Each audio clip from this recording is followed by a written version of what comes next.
I've got the Webra Speed 61 here again. My last video I said it was the last video I was going to do a run of this engine, but since then another part of this carb is freed up, which I think is the way it's supposed to actually work now. So I'm going to disconnect the camera from the tripod real quick and just focus here on the carb and explain some of the things about this carb that I've learned today and the last few days. As I said, this is a Webra Dynamax carb, and let me disconnect this hose so you can see a little bit better.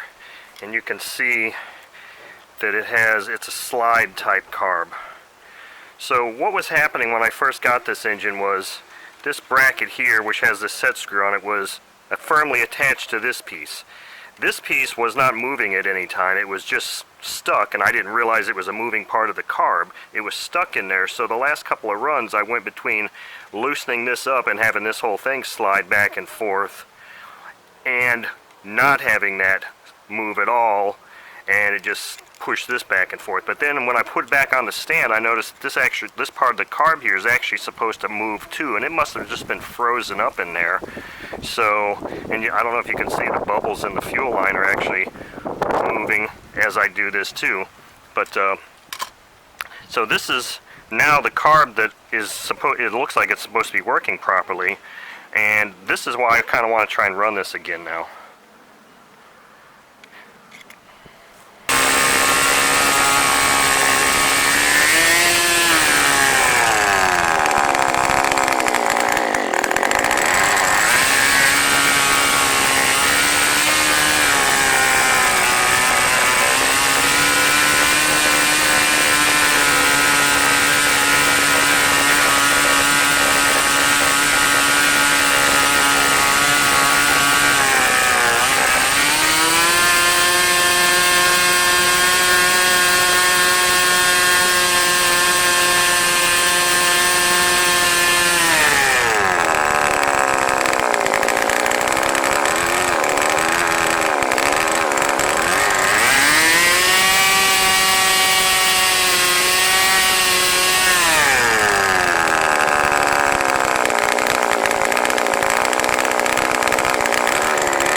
I got it running again, but it's still rich on the low end, so according to the instructions you turn out to lean it, and I just leaned it out some. Let's see if I can get it to run again. It took a while to get this thing running again with that new part of the carb working.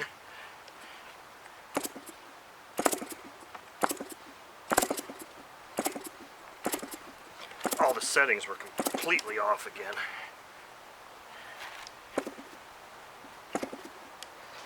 Now it doesn't want to start.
well, you can see I got it running.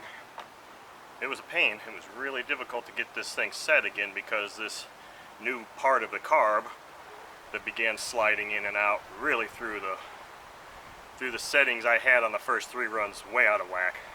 So I didn't know that that was a sliding mechanism part of the carb, but I ended up having a low end way too rich. When I first tried this run, I flooded it. Actually, I flooded it twice. So what I ended up doing when to set the high was I disconnected the fuel line, made sure there was air in the line, and I connected it. I closed the needle valve, and I started blowing into the needle valve through this tube and started opening the needle valve until I saw fuel start to go in, because otherwise it wasn't even going in at all.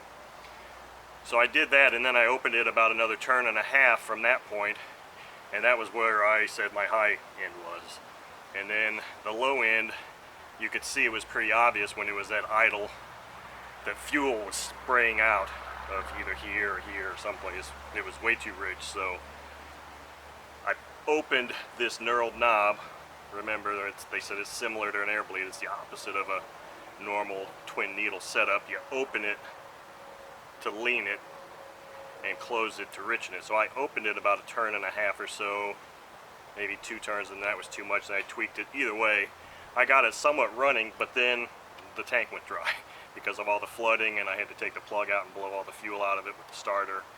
So I think I've got it to a point now where it's running sort of the way it's supposed to. I mean, the low end still needs work, but the problem is you really can't adjust the low end while it's running because you're just way too close to the propeller. It's almost impossible, especially with this muffler on here. So what I'd end up having to do is stop the engine, adjust the idle, then restart it, or try to get it restarted and go like that. It's really a painstaking means to do it.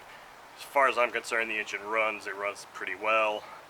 I said in my last video that that was going to be the last time I ran